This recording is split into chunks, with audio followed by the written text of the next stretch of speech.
প্রকৃতির রোষ বড়ই ভয়ঙ্কর। সেই প্রাকৃতিক দুর্যোগের কবলে দুর্গাপুর হাটে আয়োজিত রাজ্য হস্তশিল্প মেলা, যার জেরে নষ্ট হয়ে যায় মেলার মধ্যে থাকা ব্যবসায়ীদের জিনিসপত্র। আতঙ্কে মেলা ছাড়তে শুরু করেছেন বেশ কিছু ব্যবসায়ী। বলছি যেগুলো ভিজে গেছে সেগুলো দাগ লেগে নষ্ট হয়ে গেছে।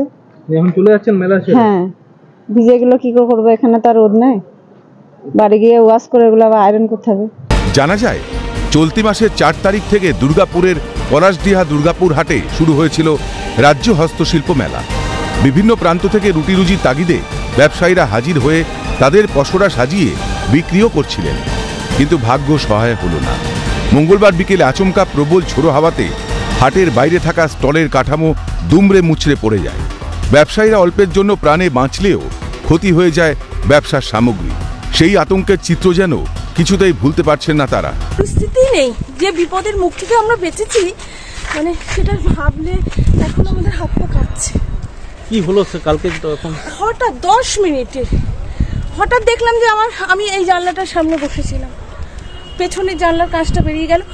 আতঙ্ক মানে আমরা তো বাঁচবো এটা তো আমরা আশা করিনি। তখন কোন রকম জানটা নিয়ে আর কি ফিরে এসেছি আর কি, এরকম অবস্থা। মালপত্র তো যা হওয়ার তো ক্ষতি তো হয়েই গিয়েছে, এটা তো আর কিছু বলে আসেনি। এটা তো হুট করে 2-1 ফোঁটা বৃষ্টি পড়তে পড়তে একদম আচমকা একটা যেন টর্নেডোর মতো একটা এসে একদম সব শেষ করে দিল। দুর্যোগের পর দুর্গাপুর হাটের মেলায় গিয়ে ক্ষতিগ্রস্তদের পাশে থাকার বার্তা দেন দুর্গাপুর নগর নিগমের প্রশাসক মণ্ডলীর চেয়ারপারসন অনিন্দিতা মুখোপাধ্যায়, পাণ্ডবেশ্বরের বিধায়ক নরেন্দ্রনাথ চক্রবর্তী সহ অন্যান্য উচ্চপদস্থ কর্মকর্তারা।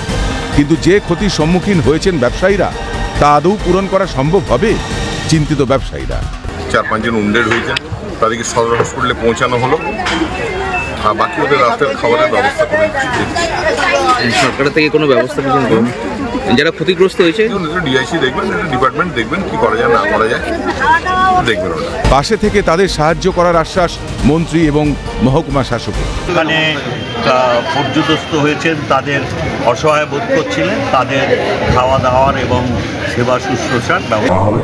এবং তার সঙ্গে আমাদের সবচেয়ে বড় যেটা তাদের সাময়িক যে ক্ষতি হয়ে গেছে, যে ধরুন উল্টে গেছে, তাই জন্য আমাদের যে সিভিল ডিফেন্সের বাহিনী বা পুলিশের তৎপরতায় কিন্তু অনেকটা রিস্টোর করা গেছে। যারা রয়েছেন এখানে ব্যবসায়ী, এবং তারা বলছেন যে ব্যবসা ভালোই হচ্ছিল, কিন্তু গতকালে যে দুর্যোগ, সেই দুর্যোগে কিন্তু অনেকটা ক্ষতির মুখে তাদের পড়তে হয়েছে। দুর্গাপুরের পলাশডিহা থেকে রাজেশ সেনগুপ্ত, ক্যালকাটা নিউজ।